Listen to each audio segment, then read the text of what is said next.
Winter in Japan always makes me a little homesick, so this Christmas I wanted to try something I'd never made before: South African Doekpoeding. Doekpoeding is a traditional steamed pudding, wrapped in cloth and cooked slowly over boiling water.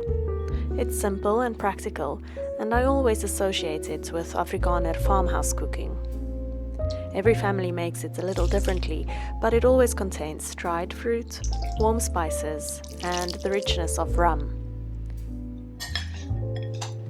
I kept it traditional, but adjusted it slightly using what I have here in Japan.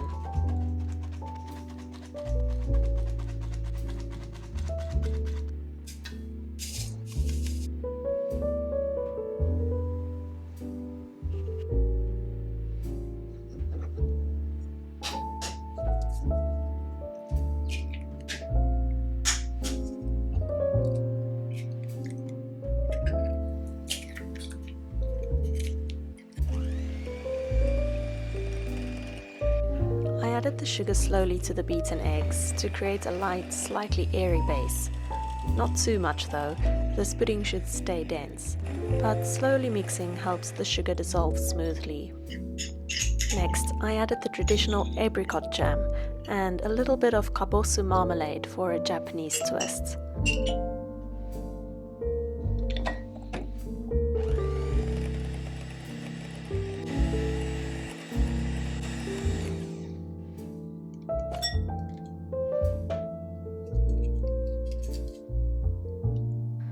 Orange zest adds brightness and lifts the richness of the batter.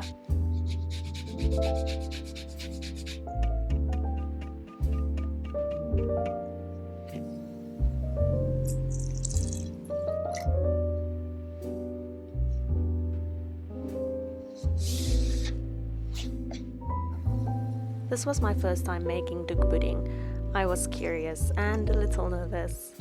Traditionally, doekpoedings contain many complicated steps, so I simplified it a bit. The batter is thick and heavy, and I'm sure it'll become dense and rich. At this stage, I added the bicarbonate of soda. This helps balance the acidity from the fruit and fermented mincemeat and keeps the pudding tender as it steams.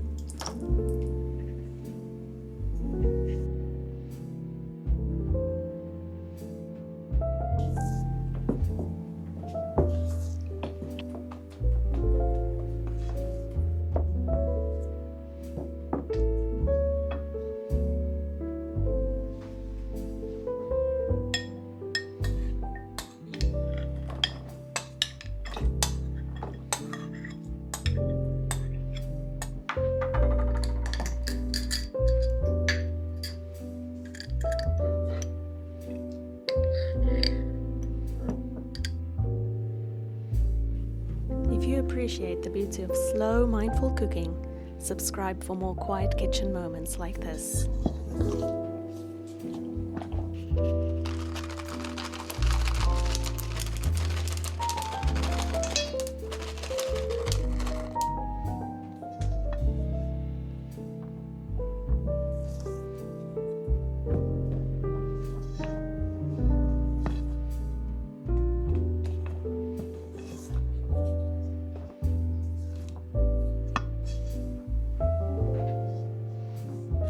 Traditionally, doekpoeding is wrapped tightly in a cloth.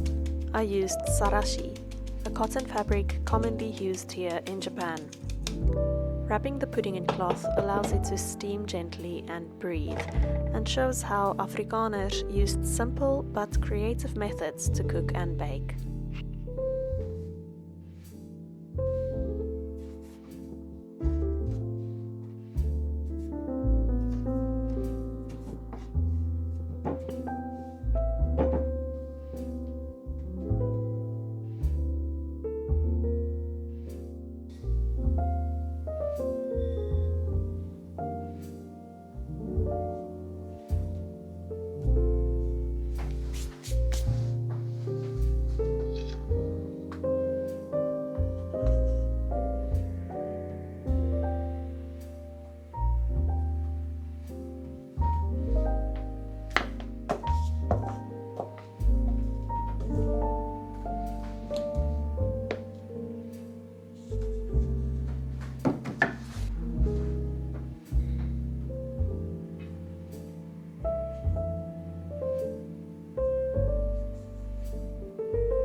It wasn't perfect. The consistency in the cloth felt new to me, and as expected, the sarashi was way too small, so halfway through steaming it started to leak, so I wrapped it again and kept going. You need a bit of patience to make doekpoeding. It cooks really slowly. But while it steamed, I made a warm Amazake custard to serve alongside. I enjoy letting Japanese ingredients find their way into South African classics, cooking with the seasons and with where I am.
Unwrapping the cloth was my favorite part.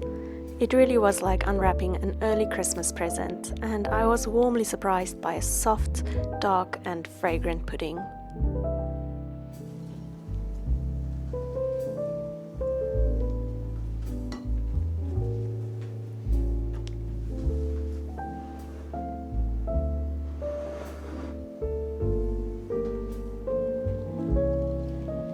Served warm with Amazake custard, I felt the warmth of generations of South African tannies cooking like this for their families.